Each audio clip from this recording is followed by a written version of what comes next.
প্রিয় ভাইয়েরা, কোরআন আল্লাহর বাণী, তাই আসুন কোরআন দিয়েই জীবন করি।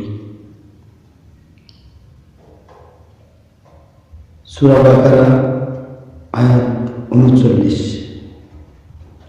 ওয়াল্লাযীনা কাফারু ওয়া কাযযাবু বিআয়াতিনা উলাইকা আসহাবুন নার ফিহা খালিদুন।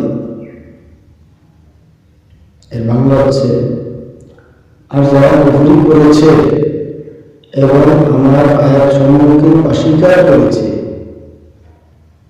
তারাই আগুনের অধিবাসী, তারা সেখানে স্থায়ী হবে।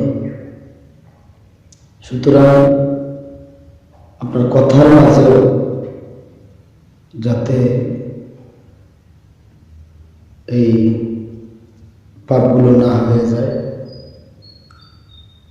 এদিকে খেয়াল করবেন। মানুষ পাপ ভুলেও করে, আবার হাসতে হাসতেও করে।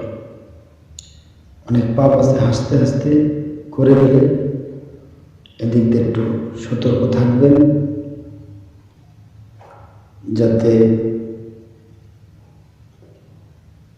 আপনার পাপ থেকে আমরা সবাই যাতে হেফাজত থাকতে পারি। আল্লাহ আমাদেরকে তৌফিক দান করুন।